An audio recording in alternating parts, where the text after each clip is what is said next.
바울이 처음 발을 디딘 이 유럽의 지역 가운데 속에서 전도 사역을 실시한 지역 가운데 속에서 이 유럽을 두 부분으로 이제 처음 발을 디딘 부분의 유럽을 크게 나누면 우리가 흔히 하기에는 빌립보, 데살로니가, 그 다음에 베레아 이 지역을 통틀어서 뭐라고 하느냐면 마게도냐 지역 이렇게 얘기해요. 마게도냐 지역. 그래서 거기서 내려와서 이제 아덴을 거쳐가지고 우리가 지금 오늘 어디에 와요? 고린도로 오죠. 이 고린도 지역을 총괄하는 지역을 아가야 지역이라고 그래요. 고린도는 아가야의 수도고 마게도니아의 수도는 뭐디라고 그랬어요? 데살로니가라고 그랬죠. 그래서 이제 고린도로 오게 되는 것입니다. 사도 바울은 아덴의 아레오바고에서 철학자들과 논쟁, 토론을 하게 되지만 크게 실망을 하게 돼요. 그들이 가지고 있는 철학적 사고, 이성적 논리는 있지만 거짓된 종교심, 그래서 어떻게 됩니까? 진실과 생명을 잃어버린 거짓의 가면을 쓰고 살고 있다라고 하는 것을 지적을 하면서 하나님이 창조주이심과 그 하나님께서는 지금도 주권적으로 역사하시는 분이시다. 그러면서 뭐라고 말씀하십니까? 이 세상의 종말의 끝이 되면 그것에 대한 뭐가 있다? 심판을 행하실 것이다. 그 심판을 행하시는 주체가 누구시다? 예수 그리스도시다. 할렐루야. 이게 그렇게 이야기하면서 이야기를 했지만 철학자들은 자기들이 가지고 있는 사상, 자기들이 갖고 있는 사고, 이것을 어떻게 됩니까? 바꾸려 하지 않았어요. 저희들 가운데 속에서도 마찬가지거든요. 지나간 과거에 20, 30년 동안 나에게 익숙해져 있던 생각을 하루아침에 바꾸기가 힘들어요. 그렇기 때문에 그 사람은 뭐 해야 합니까? 성령 충만 입어야 돼요. 성령의 충만을 입어보게 되면은 가치관이 바뀌고 사고관이 바뀌고 세계관이 바뀌게 되는 것이죠. 아덴에서의 이 지식인들의 어떤 교만을 보았던 거짓 가면에 그렇게 살아가고 있는 사람들에 대해서 속된 말로 사도 바울은 진저리가 났어요. 그래서 거기서 교회를 세우지 않습니다. 소수의 몇 사람들이 사도 바울의 진리를 따라서 붙었지만 거기에 교회를 세우려 하지 않고 그런 가운데서 어떻게 합니까? 지체 없이 밑으로 내려와서 고린도로 향하게 되는 것입니다. 오늘은 고린도에서 사도 바울의 사역이 어떻게 성령의 인도하심을 따라 가고 있는가를 우리가 지금 보고 되는 것이죠. 바울이 도착한 이 고린도라고 하는 도시는요, 그때 당시로 75만의 인구가 있었어요. 어마어마하죠. 75만의 인구. 그렇기 때문에 아주 75만의 인구가 번성을 하는 도시였고요. 일찍부터 그리스 제1의 코린트식 도자기라고 하는 문양이 있어요. 우리도 뭐 백제 시대, 뭐 고려 시대, 조선 시대 뭐 이런 식으로 청자가 다 다르잖아요. 그런 것처럼 이 서양에서의 이 도자기 산업은 어디서부터 시작했는 그리스의 고린도에서 시작을 했는데 거기에 뭐가 있느냐면은 코린트식이라고 하는 문양이 있는 고유의 문양이 있는 것처럼 아주 도자기 사업이 아주 번성했어요. 여러분 도자기는 부자들만 쓰는 거예요. 그죠? 지금 이게 AD 50년경이에요. AD 50년경이면 우리나라 역사로 이렇게 엮어보면 어때요? 고구려 시대예요. 고구려 시대에 도자기를 쓸 수 있는 문명을 가지고 있다고 하는 것은 엄청난 것이죠. 그런 가운데 속에 부유한 도시였어요. 부유한 도시. 또 그런데다가 이 지역은 마게도냐라고 하는 이 발칸반도, 그 다음에 펠로폰네소스라고 하는 이 반도의 지협을 이루고 있는 가운데 속에서 해상의 무역을 관장하는 아주 중요한 무역의 중심도였기 때문에 통관세, 관세 이런 것들이 상당히 적이 됐어요. 그렇기 때문에 이 돈은 차고 넘쳤어요. 뭐 지금의 그리스의 고린도는 아주 조그만 도시입니다. 왜냐하면은 몇 차례의 지진이 일어났고 해안선이 다 무너져 버렸기 때문에 지금은 가면 고린도 가면 아주 조그만 도시지만 이 사도 바울이 고린도에 도착할 때에는 번영이라고 하는 것은 이루 말할 수 없었지요. 뭐 빌립보를 지나왔고 데살로니가를 지나왔고 베레아를 지나왔고 아덴을 지나왔지만 고린도처럼 돈이 이렇게 넘쳐나는 도시는 없었단 말이에요. 그 돈이 많다고 하는 것은 반면에 또 뭘 의미해요? 도덕적으로 문란하다는 것들을 우리는 이야기하고 있어요. 고대 그리스에는 두 개의 올림픽 대회가 있어요. 그것이 아테네에서 일어나고 있는 올림픽이 한 번 있고 그 다음에 고린도에서 일어나고 있는 이스미안 대회라고 하는 이 체전이 있어요. 그 정도처럼 한 도시가 2년마다 번갈아 가면서 같은 도시에서 체전을 계속 할 수 있다는 것은 경제적으로 어떻다는 거예요? 뒷받침이 튼튼하다는 것이죠. 지금은 인천에서 지금 전국체전하고 있죠? 그런 것처럼 이 나라는 이 도시는 아주 경제적으로 튼튼했어요. 그리고 이 도시의 특징 짓는 중에 하나가 또 뭐냐면은 그리스 신화에서 나오는 사랑의 여신이라고 하는 아프로디테의 신전이 있었어요. 부족한 종이 그 성지 순례를 갔을 때도 그 아프로디테의 신전이 다 파괴돼서도 어마어마하게 그것이 조성되어 있는 걸 보고 왔는데, 그런 것처럼 이 신전에 종사하는 인원만 1000명이 넘었어요. 1000명. 그러니까 75만의 인구가 거주하고 있고, 신전이 산 위에 아주 그냥 있는 가운데 속에 거기에 신전에 종사하는 사제, 그 다음에 여사제 뭐 달려가고 한 1000여 명이 넘는 사람들이 매일마다 그냥 박짝박짝 했단 말이죠. 그러다 보면 뭐가 됩니까?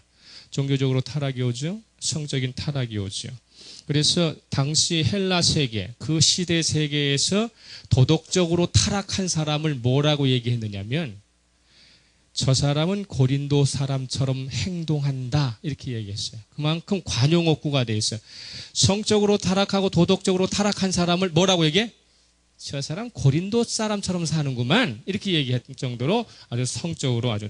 그러니까 사도 바울이 지금 아덴에서의 어떤 그러한 복음의 어떤 착상을 시키지 못하고 마음이 무거운 가운데 속에 고린도에 도착했는데, 영적으로 지금 어떻게 된 고린도 도시는 아주 경제적으로는 부유하고, 사람들의 입에는 기름기가 잘잘잘 흘렀지만 그 시대의 성적인 어떤 영적인 어둠의 세력이 가득 차 있었단 말이에요. 그러니까 마음이 무거울 수밖에 없죠. 마음이 무거울 수밖에 없었던 게 뭐냐면, 한번 찾아봐요. 고린도전서 2장 3절에 이 사도 바울이 고린도전서를 하면서 고린도전 2장 3절에서 뭐라고 이야기를 하고 있느냐면, 2장 3절 읽겠습니다. 시작. 내가 너희 가운데 거할 때 약하고 두려워하고 심히 떨었노라. 이게 스스로가 어떤 그런 약함 때문에, 어떤 모자름 때문이 아니라 그 시대가 가지고 있는 좀 시대적 상황, 환경, 배경, 이런 것들을 보면 크대한 암흑의 세력이, 어둠의 세력이 지금 거기를 장복하고 있는 가운데 속에서 사도 바울이 생각을 하는 거야. 이 아덴에서 철학자들과 논쟁하는 것처럼 이렇게 해갖고는 안 되겠구나. 그래서 고린도전서 2장 2절에 다시 한번 이야기를 하는 거예요. 2장 2절에 뭐라고 이야기하고 있어요? 읽겠습니다. 시작. 내가 너희 중에서 예수 그리스도와 그와 십자가에 못 박히신 것 외에는 아무것도 알지 아니하기로 작정하였습니다. 할렐루야. 우리가 이 세상을 살아가는 가운데 속에 가장 어두운 영이 텀할 때에, 나의 인생의 삶에 가장 어려운 장벽이 있을 때에 누구를 기억해야 돼요? 예수 그리스도, 그리고 그의 못 박힌 십자가를 기억할 때에, 그럴 때에 이 사람의 발걸음이 누가 하나님께서 인도해 주신 거예요. 할렐루야. 예수 그리스도와 그가 십자가에 못 박히신 것 외에는 내가 알지 않기로 작정했다. 이게 고린도에 와가지고 사도 바울이 결심한 거예요. 아무리 좋은 수사욕구를 가지고, 아무리 어떠한 논리를 가지고 사람들을 변혁시키고 그 사람에 대하여 이해시키고 하는 것이 아니라 예수 그리스도면 정복되는 것이에요. 할렐루야. 그래서 예수 그리스도를 여기서 강조를 하게 되는 것이죠. 그런 가운데 속에서 이 사도 바울이 고린도에 이렇게 와서 그런 가운데 속에 어떻게 됩니까? 힘들고 지치잖아요. 지금 그의 신라, 그 다음에 디모데는 지금 다 어디에 있어요? 지금 데살로니가에 남아있고 베레아에 남아있고, 그런 건데 혼자 지금 여기 호롤단신으로 여기에 왔어요. 그럴 때 안팎으로 어려움을 당하고 있을 때 하나님께서는 이 사도 바울을 은혜로 찾아오시는 거예요. 할렐루야. 은혜로 찾아오셔요. 은혜로 찾아오셔서 동시적으로 말씀으로 위로를 하실 뿐만 아니라 사람을 붙여주셔요. 사람을 붙여주시게 되는 것이죠. 그래서 사람을 붙여주셔서 그 사람으로 말미암아 동고동락하는 가운데 속에서 새로운 삶을 개척할 수 있도록 인도해 주시는데, 대표적인 인물이 누구냐면은, 이제 본문으로 들어갑니다. 18장, 사도행전 18장 2절에 사도행전 18장 2절에 다 같이 읽겠습니다. 시작. 아굴라라 하는 본도에서 난 유대인 한 사람을 만나니 글라우디오가 모든 유대인을 명하여 로마에서 떠나라 한 거로 그가 그 안에 브리스길라와 함께 이달리아로부터 새로 온지라 바울이 그들에게 감매 이렇게 되어 있어요. 본도라고 하는 것은 갈라디아 땅에 있는 사도 바울이 제1차 선교 여행을 했을 때에 떠났던 우리가 흔히 하는 니고니온이나 루스드라나 그쪽에 있는 것이 본도라고 하는 땅이 있어요. 거기 출신의 유대인인데 이름이 뭐다? 아굴라라고 하는 사람이다. 이 아굴라라는 사람이 일찍 어디에 정착을 하게 돼요? 로마에 정착을 하게 된 것이죠. 로마에 정착을 해서 누구와 결혼했어? 브리스가라고 하는 이 브리스가라고 하는 브리스길라. 브리스길라는 브리스가의 애칭이에요. 그래서 우리가 흔히 하기에는 사랑하는 사람들끼리 하니 할 때 그런 거를 부르는 것처럼 이름을 부르는 거예요. 그래서 브리스가나 브리스길라는 똑같은데 애칭으로 부르는 거예요. 거기에서 이 브리스가는 로마의 귀족 출신인 것 같아요. 여기 로마의 귀족 출신이 브리스가가 아주 유명한 거거든요. 거기에서 결혼을 해가지고 거기에서 이제 사업을 하게 되는데 이 아굴라의 직업이 뭐냐면 천막 만드는 거예요. 장막 만드는. 누구의 직업과 똑같아? 사도 바울의 직업과 똑같아요. 그래서 로마에서 사업이 한창 번창거렸는데 AD 49년경 지금 사도 바울이 이 고린도에 온 시점은 AD 51년이에요. 2년 전에 로마에서 무슨 일이 일어났느냐면 그 당시에 로마시에 한 유대인들이 한 2만여 명 살았었어. 2만여 명 살았는데 유대인 가운데 속에서의 이제 유대교를 신봉하는 사람들이 있고 그 다음에 AD 30년경에 예루살렘에서 초대교회가 생성될 때 어떻게 순례 온 사람들이 예수 그리스도 복음 받아갖고 로마로 간 사람들도 있단 말이야. 유대인의 여러 가지 가까운데 자꾸 유대인끼리 충돌이 일어났어요. 유대인끼리 사회적으로 자꾸 밀란이 일어나게 되고 막 시위가 막 자주 일어나니까 이 글라우디오라고 하는 황제가 이 민족 너무 귀찮은 거야. 그래가지고 49일 칙령을 내려. 로마시에 살고 있는 유대인들은 로마시를 다 떠나라. 그래서 로마 시민권이 없는 유대인들을 다 색출을 해가지고 어떻게 했어요? 다 추방을 했어요. 추방을 했는데 아굴라가 로마에서 천막 사업을 하면서 크게 번성을 했는데 이 사람이 유대인인 거로 어떻게 하면 로마시를 떠나야 됐어요. 그래서 가장 큰 도시는 어디로 왔어요? 고린도에 와가지고 정착을 해서 다시금 천막 사업을 하고 있는 가운데 있는데 사도 바울이 유대인이고 그런 가운데 속에서 이 사람도 직업이 뭐야? 천막 만드는 일이에요. 천막 만드는 일.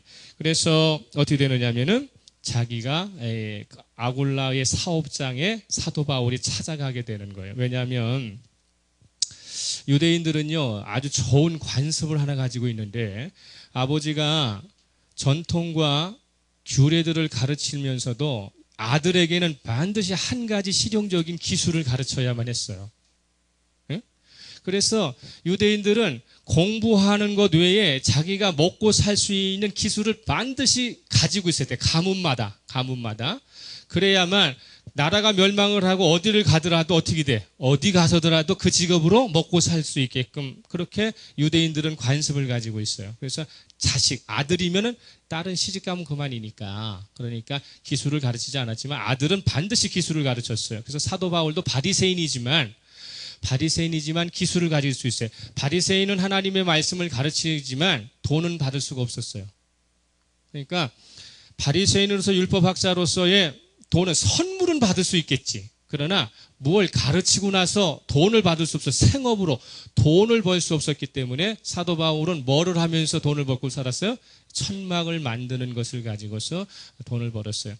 마게도냐로 처음에 와서 빌립보에 거주할 때는 자주 옷감 장사 누구 만났어? 루디아 만났잖아. 루디아가 아주 사업을 잘하는 여인이었기 때문에 사도 바울이 어떻게 당신이 내가 주 믿는 사람이라 주를 믿는 것으로 믿는다. 우리 집에 와서 거하라고 그랬죠. 이 거하다라고 하는 것은 뭐냐면 모든 일체를 다 내가 책임지겠습니다. 그런 뜻이에요. 그러니까 사도 바울은 루디아로부터 어떻게 합니까? 모든 물질적 보호를 받기 때문에 빌립보나 데살로니가에 있어서 복음 전도를 할 때는 어땠습니까? 루디아가 어떻게 해요? 다 재정력 지원을 했기 때문에 일을 하지 않아서도 됐어요. 근데 고린도에 딱 와보니까 어떻게? 아직은 동력자들을 만날 수 없으니까 고린도시에 딱 도착해서 자기 직업을 찾아가기 위해서, 그래서 아굴라라고 하는 사람이 운영하는 천막 공장을 딱 가보니까 그 사람이 누구야? 유대인이었다, 그 얘기예요. 그래서 2절에 뭐라고 했어요? 18장 2절에 뭐라고 얘기했어요? 이달랴로부터 새로 온지라 바울이 그들에게 감해, 이렇게 됐어요. 그죠? 바울이 직접 찾아갔다고 하는 것이죠. 그런 가운데 속에 이 찾아가서 그때부터 이 사도 바울은 어떻게 해요? 평일에는 일을 하는 거예요. 평일 낮에는 일을 해서, 평일 낮에는 일을 해가지고 어떻게 하고? 생활비를 벌고, 그리고 저녁에 전도를 하고, 그런 가운데 속에 안식일은 어떻게 되는 거예요? 안식일은 쉬는 날이니까 그때 가서 하나님의 말씀을 가르치게 되는 것이죠. 3절과 4절 읽겠습니다. 3절과 4절 시작. 생업이 같으므로 함께 살며 일을 하니 그 생업은 천막을 만드는 것이더라. 안식일마다 바울이 회당에서 강론하고 유대인과 헬라인을 권면하니라. 그렇죠. 이제 생계가 달려있으니까 평일에는 본격적으로 전도 사역을 할 수 없으니까 어떡합니까? 평일에는 나가서 아굴라의 공장에서 함께 먹고 자면서 어떻게 합니까? 천막을 만들고, 그리고 안식일이 되면 어떻게 합니까? 자기의 본연의 자세가 뭐야? 바리새인으로서, 하나님의 복음 사역자로서 어떻게 합니까? 복음 전하는데 열심을 다하게 되는 것이죠. 여러분, 그 당시의 천막 사업은 오늘날의 건축 사업보다 더 큰 장사예요. 왜냐하면 그 당시에 로마 제국에는 병사들이 수십만 명이잖아요. 그러면 그 사람들이 전쟁터에 나가면 뭐 쳐야 돼? 잠자리를 천막 쳐야 돼요. 그래서 군수 산업으로서 가장 아주 뛰어난 산업이 이 천막 만드는 산업이에요. 그러니까 로마 전 제국의 군사들이 한 몇백만 되는데 그 사람들이 어떻게 됩니까? 천막 가져가려면 어떻게 하면, 그렇기 때문에 이 아굴라는 아주 우리가 빌립보에 있는 루디아보다도 어때요? 단위가 큰 사업가였었어요.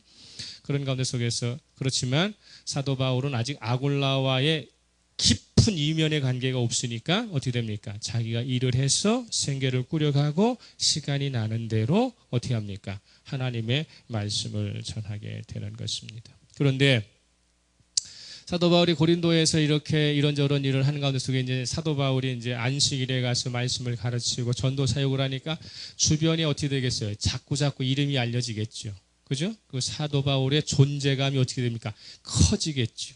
커지니까 당연히 어떻게 되겠어요? 대적자들도 더 극성을 부리게 되는 것이죠. 그런 가운데 속에서 이제 사도 바울이 그런 가운데 속에 너무도 힘드니까 신라하고 디모데를 빨리 오라 이렇게 해가지고 신라와 디모데가 고린도로 내려와요. 고린도 내려오는데 중요한 건 뭐냐면 신라가 내려올 때 그냥 안 내려오고 빌립보 교회가 사도 바울을 위해서 선교 헌금을 모아서 신라 손에 넣어줘요. 네?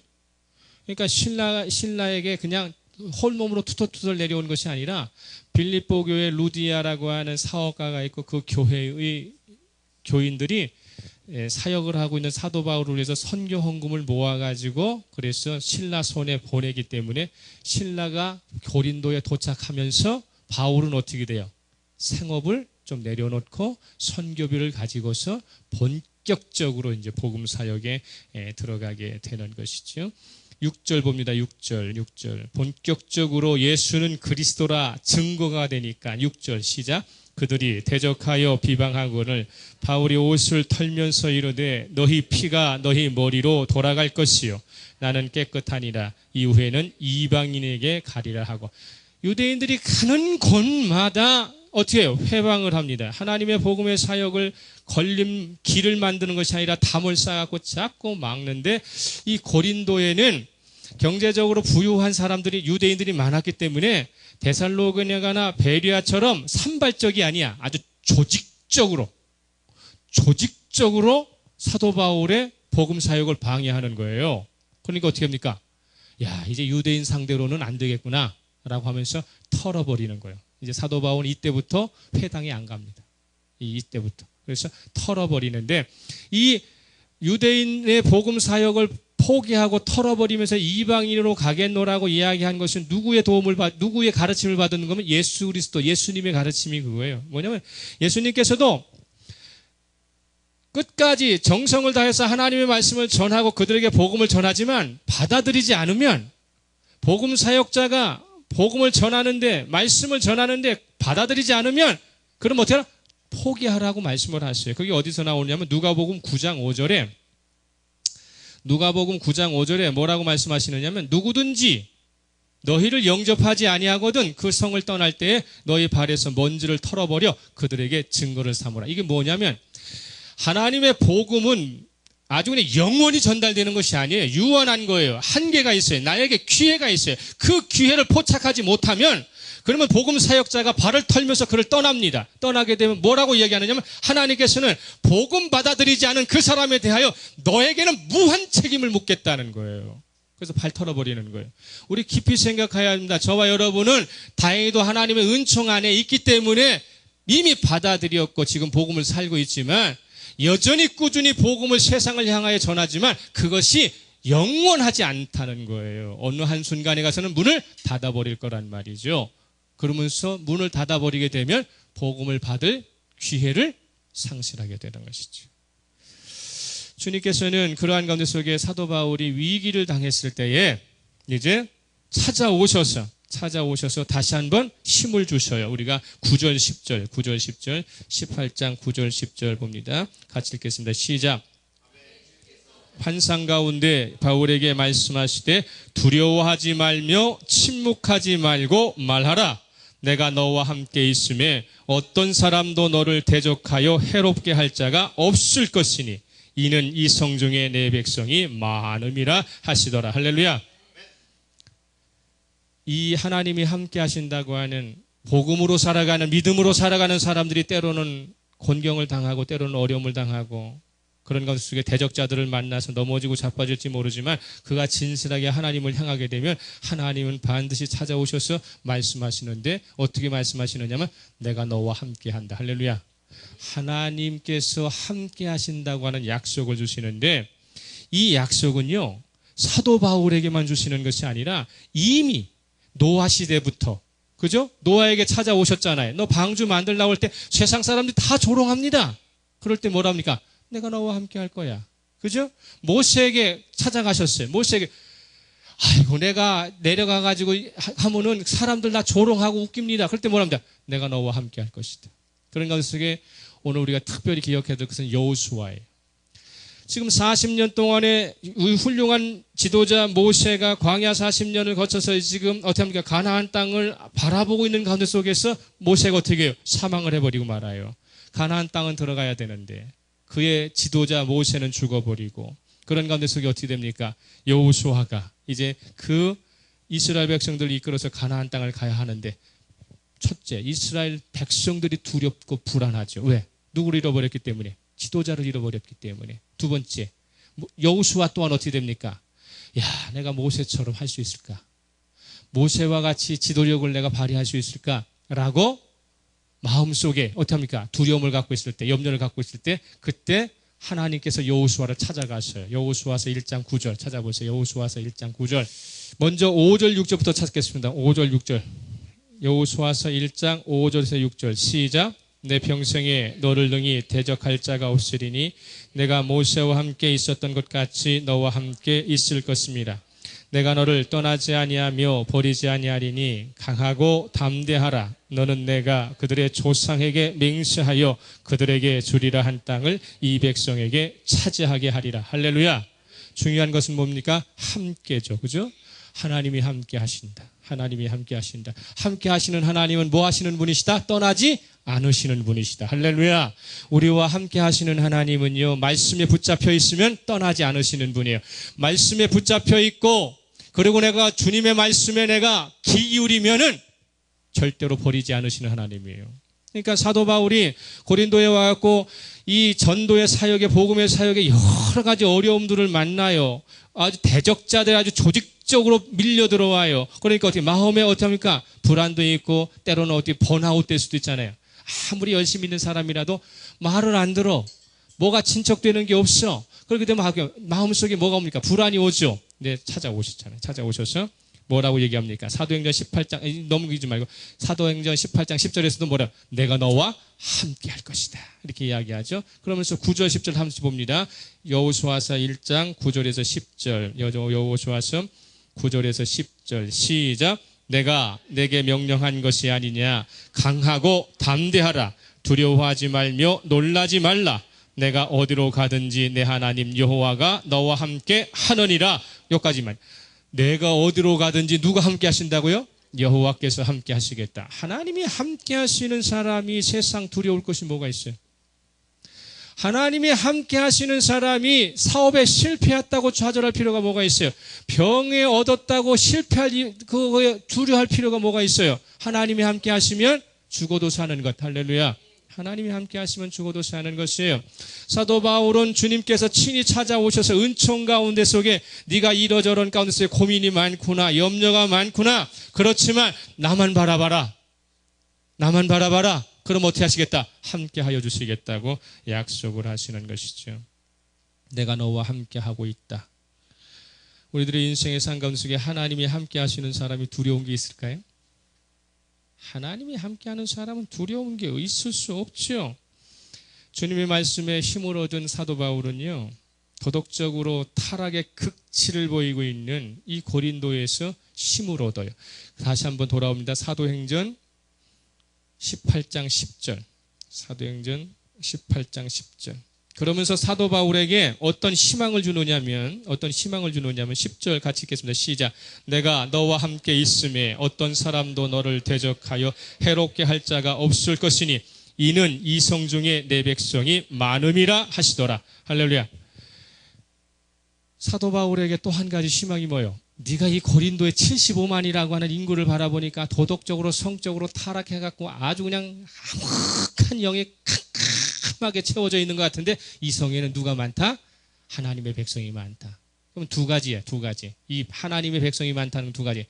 네가 오기 전에 이미 아굴라와 브리스가와 같이 믿음을 가지고 있는 사람들이 거주하고 있기 때문에 두려워할 것이 없다라는 뜻도 되고, 내가 너와 함께함으로 말미암아 내가 어디서든지 담대하게 하나님의 말씀을 선포하면 다 내 백성이 될 줄을 안다. 그러니까 어떻게 백성들을 예비해 놓았으니까 가서 전하기만 하면 된다는 거예요. 네가 가서 사람 만들고 사람을 끌어오는 것이 아니라 뭐만 하면 예수의 복음만 전하면 그러면은 내가 이미 뭐 해놨던가 예비해 놓았기 때문에 그들이 너의 동력자가 될 것이다 라는 새 힘. 이성 중에는 내 백성이 많다 이렇게 말씀함으로 사도 바울이 자신감을 얻게 되는 거죠. 아, 하나님이 함께 하고 계시고 그래서 그분이 함께 나를 인도해 주신다면 내가 어떤 상황 가운데 속에서도 말씀을 가지고서 살아가면 그러면 어떻게 된다? 자신들의 동력자들이 어떻게 늘어나게 될 것이다. 그러므로 이 고린도는 복음으로 변화될 것이다. 할렐루야. 그래서 고린도는 지금은 그리스 정교회인데 고린도 도시에 가게 되면 고린도 교회가 있어요. 고린도 정교회. 거기에 일대 목사 사도 바울 이렇게 써 있다고요. 일대 목사를 사도 바울로 해서 교회가 모이는데 그래서 그런 가운데 속에 하나님이 만들어 주시는 것이죠. 환난의 고비 때마다 바울의 심령 속에 임재해 오셔서 위로하여 주시고 격려의 말씀을 통해서 하나님께서 너는 언약의 백성이라고 말씀하시는 것이죠. 노아에게 찾아가 주셨던 것처럼 아브라함에게 찾아가 주셨던 것처럼 모세에게 찾아가 주셨던 것처럼 다윗에게 찾아가 주셨던 것처럼 예수 그리스도를 통하여 다시금 제자들에게 말씀하셨던 것처럼 주님께서 제자들을 향해서 뭐랍니까? 항상 함께 하겠다고 약속해 주셨던 것처럼 언약의 백성으로 그들이 살아갈 수 있도록 만들어 주시는 것이죠. 그런 가운데 속에서 어떻게 됩니까? 우리들이 하나님과 함께 하고 있다. 내가 하나님과 함께 나와 하실 수 있는 삶을 살면 나는 혼자가 안 된다는 것이죠. 그죠? 나는 혼자이지 않다. 이걸 분명히 믿으시기 바랍니다. 하나님이 함께 하시면 나는 절대로 혼자 되지 않고 혼자 버려두지 않으신다는 것이죠. 여러분 잘 알고 있는 마태복음 28장 20절 찾아봅시다. 마태복음 28장 20절 예수님께서 승천하시면서 제자들에게 하신 말씀이에요. 마태복음 28장 20절. 여러분 너무너무 잘 알고 있는 말씀이죠. 자, 함께 읽겠습니다. 시작. 내가 너희에게 분부한 모든 것을 가르쳐 지키게 하라. 볼지어다 내가 세상 끝날까지 너희와 항상 함께 있으리라 하시니라. 할렐루야. 함께 계시는데 일정 기간만 계시는 것이 아니라 언제? 항상 세상 끝날까지.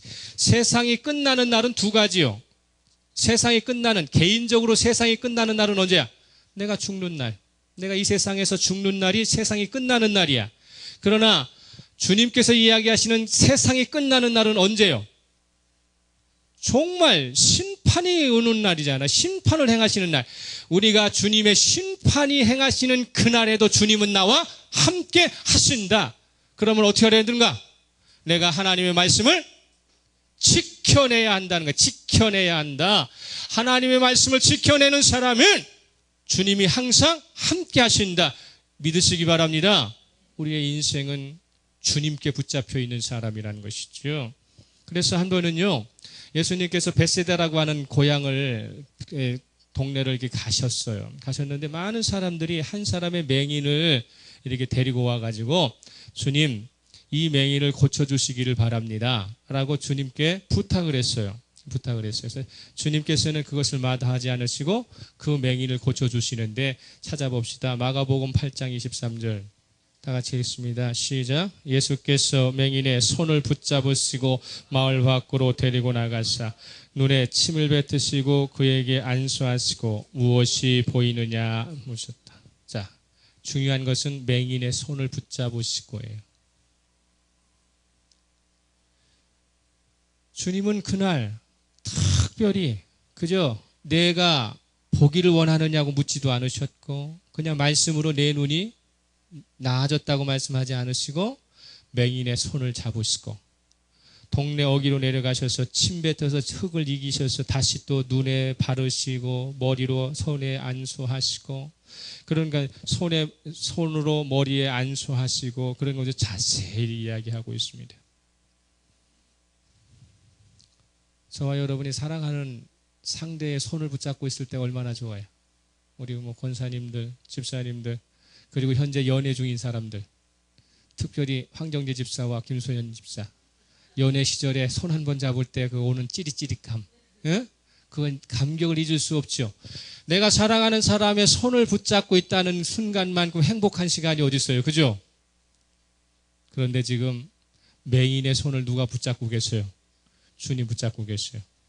붙잡으시면서 그를 좀 인도해 가시고 계시잖아요, 그죠? 그러면 이 맹인의 입장에서는 누구의 손에 의한 것이 아니라 주님의 손에 붙잡혔을 때에 그가 이제껏 보지 못했던 그의 가슴에 엉어리맸던 아픔이 예수의 손길에 의해서 고쳐지는 역사가 나타난다는 사실이죠. 함께 하신다고 하는 것은 우리의 인생의 길에 누가? 주님이 내 손 잡으셔서 인도해 가시는 거예요. 그러면서 뭐라고 묻습니까? 무엇이 보이느냐? 무엇이 보느냐? 주님 손 붙잡고 있을 때, 주님이 함께 하실 때에 내가 보는 것이 무엇이어야 하느냐는 것을 봐야 된다. 여전히 주님 손 잡고 가면서도 세상 것만 바라보고 있고 말이죠. 썩어지고 죽일 것만 바라보는 것이 아니라 주님 손이 내 손에 얹혀서 주님이 나를 이끌고 가실 때에 우리가 보는 것은 하늘을 볼 수 있어야 된다. 할렐루야. 나의 사명이 나타나야 되고 보여지는 것이 있었어야 돼요. 여러분, 지금 여러분은 주님의 손에 이끌려서 사명을 감당하고 있습니까? 아니면 주님께서 손을 놓으시려고 지금 고민 중에 있으십니까? 우리가 현재 주님이 나의 손을 붙잡고 계시다면 우리에게는 희망이 있는 것이죠. 함께 하시기 때문에. 할렐루야. 주님 함께 하십니다. 그렇기 때문에 특별히 말씀으로만 치유하지 않으시고 이런저런 조치 취하시고 난 뒤에 무엇이 보이느냐고 물으셨어요. 주님의 음성 속에 그 사람의 삶과 미래가 열려가는 것입니다. 주님이 보시는 것을 볼 수 있기를 그리스도로 축복합니다. 예수님 보시고 있는 거 보면 그 사람은 사는 사람이에요. 그런데 주님이 손 잡고 있으면서도 주님 보려고 하는 것 보지 않고 세상 것 보고 땅께 것 바라봐가지고 주님이 물으시는 거예요. 너 뭐 보고 사니? 너 뭐 보고 사니? 도대체 너 무슨 생각하고 사니? 라고 책망하시면 안 된다는 것이지요. 저와 여러분은 주님 보시는 것을 볼 수 있기를 그리스도로 축복합니다. 주님의 음성을 제대로 들으려면 마음의 문이 활짝 열려야 돼요. 주님 앞에서 마음의 문이 열려야 돼요. 말씀 받을 준비가 되어 있어야 돼요. 은혜 받을 준비가 되어 있어야 돼요. 마음 굳게 닫고 와갖고 주님 한번 열어보실래요? 한번 열어보실래요? 어? 그러면서 주님과 씨름하는 사람들이 얼마나 많습니까? 성령이 충만한 역사를 통해서 회개하라면 회개하세요. 사명 감당하라면 하세요. 마음의 문을 열어야 주님의 은혜가 들어가지. 주님 한번 열어보세요. 저랑 한번 씨름해 보실래요? 주님은 전능하신 분이시기 때문에 언제든지 열 수 있어요. 그러나 인격적으로 주님 다정하게 찾아오셔서 너의 마음의 문을 열고 영적인 눈을 떠서 영의 안목을 가지고 세상 바라보라 할 때에 주님 지시하시는 손끝 바라보면 생명이 있습니다. 삶에 뭐가 있습니까? 풍요로움이 있습니다. 고집 부리지 말고. 그러니까 사도 바울이 어떻게 됩니까? 내가 너와 함께 할 것이다. 그리고 이 성중에는 사람이 많다라고 이야기하니까 그러니까 11절 보세요. 11절 18장 11절 같이 읽겠습니다. 시작. 1년 6개월을 머물며 그들 가운데서 하나님의 말씀을 가르치니라. 우리들 보잖아요. 예를 들어서 술집 가득하고 막 길거리에 창녀가 그냥 쭉 늘어서 있으면 그 길 지나가고 싶어요? 예? 아유 주님 내가 여기 아무리 좋아도 내 이 도시 못 살겠어요. 나 빨리 딴 데로 가겠습니다. 근데 사도 바울은 거기에 1년 6개월이 있어요. 왜? 누가 계시기 때문에? 주님이 함께하고 계시기 때문이죠. 이게 사명자의 삶입니다. 나의 가정이, 나의 직장이, 내가 살아가는 삶의 터전이, 내가 하고 있는 일이 비록 나를 죽이는 일이고 나를 옥매우는 일이고 나에게 탄식만 불러오는 곳이라도 여기에 내가 주님이 함께하고 계시다면, 내가 있는 곳에 주님이 함께하시고 계시다면 그러면 거기는 머물 만한 천국을 만들 수 있어요. 할렐루야. 내가 만드는 것이 아니라 주님이 만들어 주시는 거예요. 두 번째로는 하나님께서는 이렇게 함께만 하시는 것이 아니라 동고동락할 수 있는 누굴 주신다? 동력자를 주신다는 것이죠. 한 사람이 일평생은 한마디로 누군가와의 만남으로 시작되고 끝나는 거예요. 그죠? 우리 인생 한번 보세요. 내가 누구 만나고 살았는가? 처음에 조국과 민족은 내가 선택할 수 있는 상황이 아니잖아요. 여기 한국 사람 되고 싶어서 된 사람 있어요? 없어요. 그러나 내 엄마 아버지 내가 선택하고 싶어서 선택했어요? 아니요. 그런데 내가 나의 어머니 아버지를 내가 처음 만나잖아요. 그죠? 어머니 아버지를 내가 처음 만나요. 어머니 아버지를 처음 만나면서 내 인생이 시작됐죠. 그 다음에 혈육의 관계로 어떻게 만남이 시작되죠. 그죠?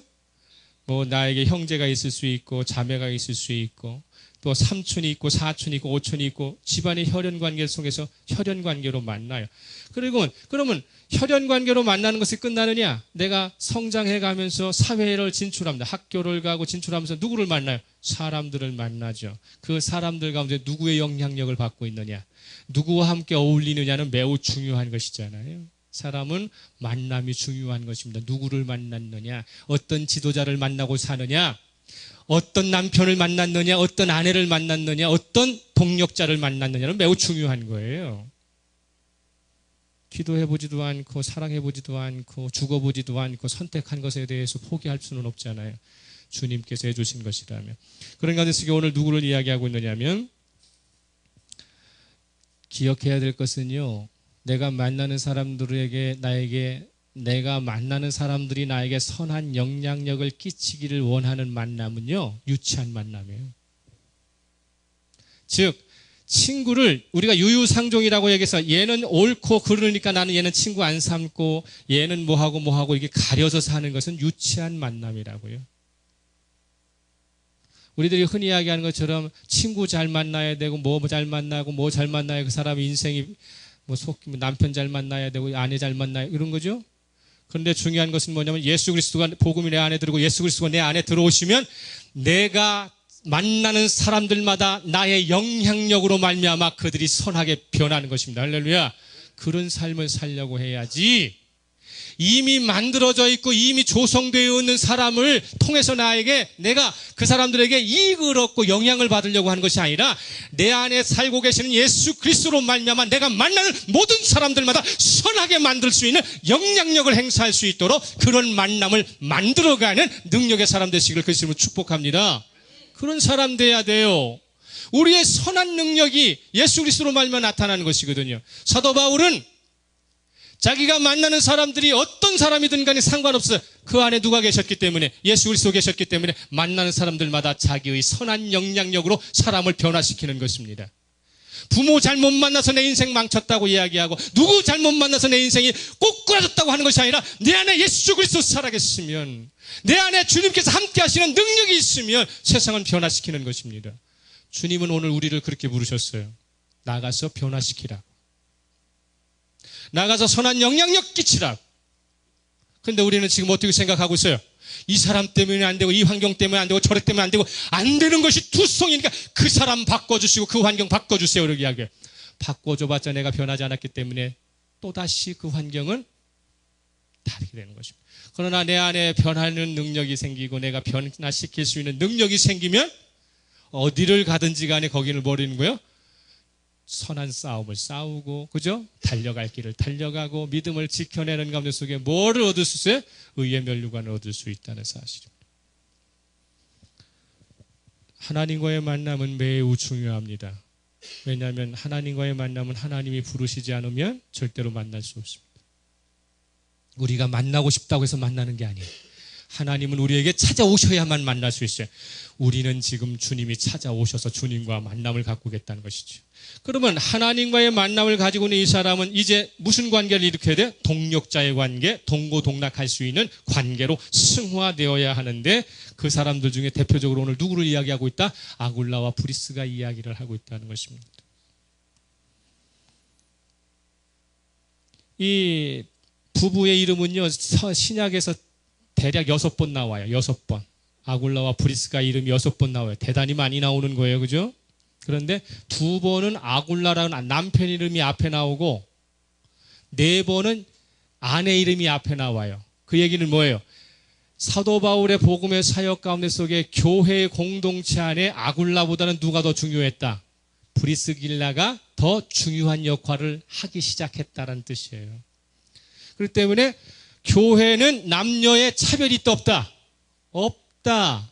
은사대로, 직분대로, 주님이 맡기신 대로 역사하면 남자 이름보다도 먼저 기술되는 것이다라는 사실이죠.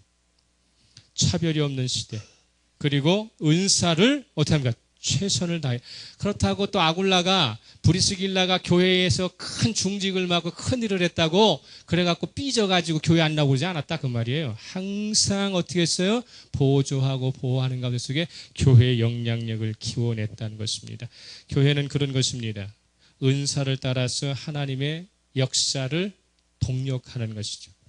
그들은 바울과 함께 한 집에서 숙식을 하고 한 일터에서 사업을 하고 한 회당에서 함께 예배드리고 선교사 바울의 삶을 통해서 하나님의 은총의 맛은 이런 것이구나, 하나님의 은혜는 이런 것이로구나를 어때요? 눈으로 보고 직접 체험을 하게 되죠.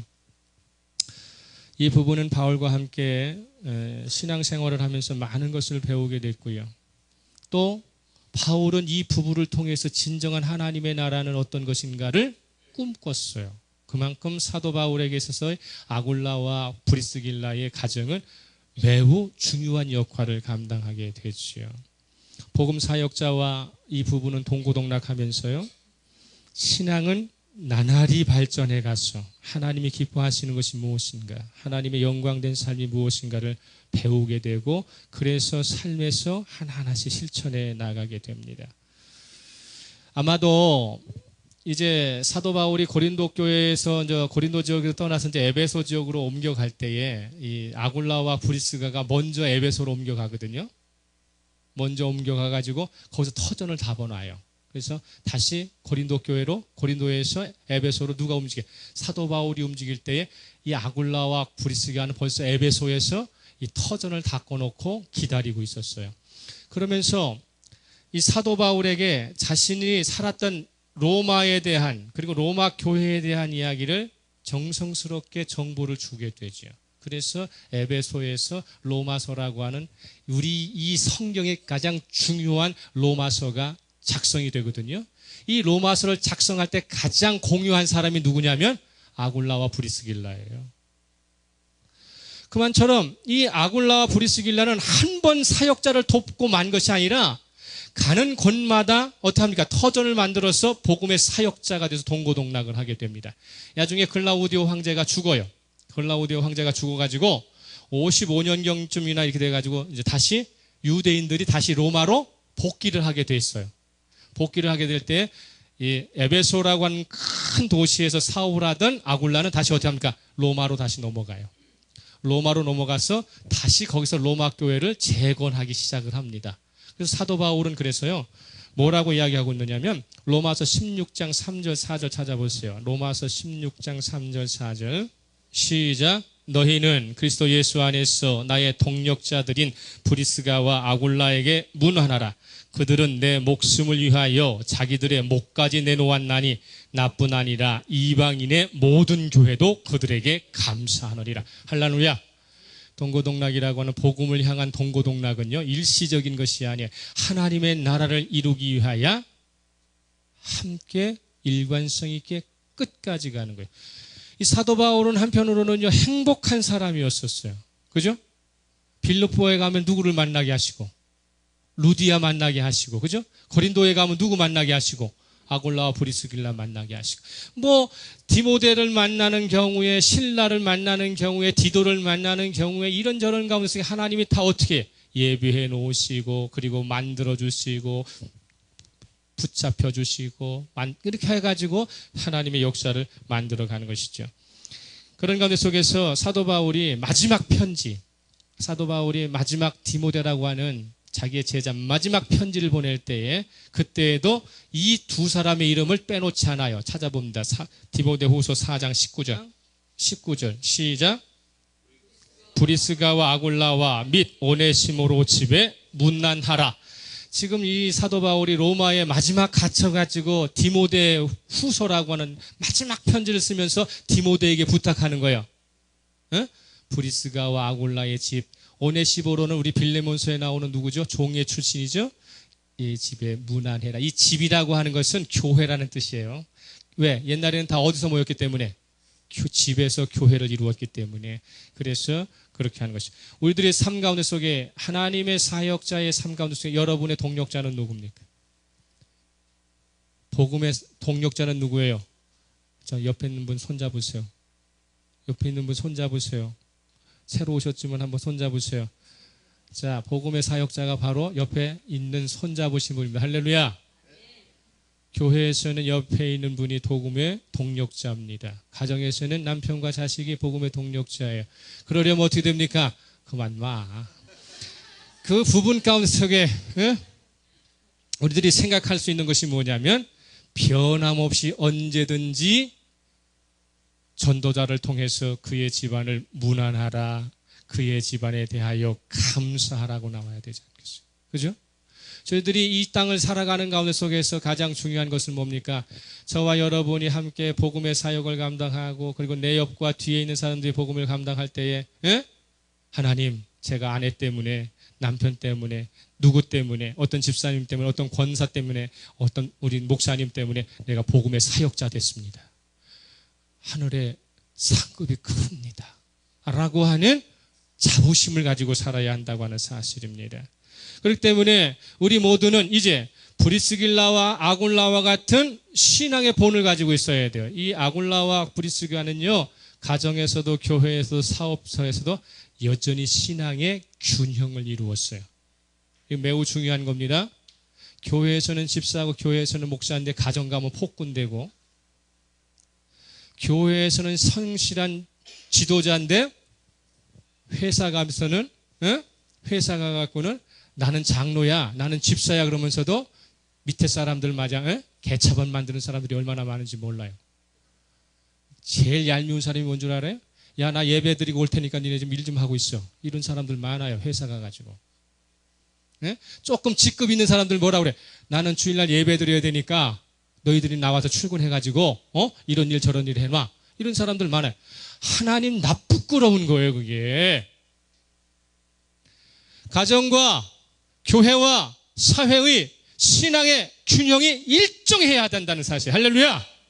그걸 가지고 사는 사람을 복음을 향한 동고동락하는 동력자라고 이야기하는 거예요. 이 아굴라는 나중에도 18장 이제 다시 해서 이제 우리가 이제 다음 주에는 다음 주 정도에 다음 주는 안 돼. 19장 나와야 되니까 사도행전 19장에 가면 이 아볼로라고 하는 똑똑한 아주 지혜로운 사람이 있어요. 이 사람을 가르치는 사람이 누구예요? 아굴라와 브리스가예요. 그래서 그때 다시 한번 또 나오겠지만 우리가 생각하는 모든 부분 가운데 속에 무엇을 해야 되느냐면 첫째, 복음을 향하여 달려가는 사람은 하나님이 함께 하신다. 할렐루야. 그리고 그에게는 외롭지 않도록 누구를 주신다? 동력자 주신다. 우리가 동고동락하는 마음을 가지고서 그래서 우리가 하나님 앞에 섰을 때 주님은 절대로 우리를 외롭게 하지 않으시는 분이시다. 우리를 이 땅에서 반드시 이렇게 세우시는 분이시다. 할렐루야. 마지막 찾습니다. 마태복음 18장 20절 시작. 두세 사람이 아멘. 두세 사람이 내 이름으로 모인 곳에는 나도 그들 중에 있느니라. 두세 사람이 모여서 고스톱 칠 거요? 두세 사람이 모여서 뭐 할 거예요? 두세 사람이 모여서 기도하고 두세 사람이 모여서 하나님 나라를 꿈꿀 때에 거기에 누구도 계시다? 주님도 계시다. 주님도 계시다. 나도 그들과 함께 있느니라. 나도 그들과 함께 있느니라. 나도 그들과 중에 있느니라. 에? 맞고 치지 말고 둘이. 우리들이 가지고 있는 생각 주시겠어요? 복음을 향한 우리의 열정이 사도 바울의 열정을 닮아가기를 그리스도로 축복합니다. 그래서 주의 역사가 저와 여러분의 삶의 전반에 나타나서 하늘을 꿈꾸고 하늘의 이상을 내 마음속에 품고 날마다 천국 되는 삶을 사시기를 예수 그리스도로 축복합니다. 말씀 생각하면서 침묵합니다.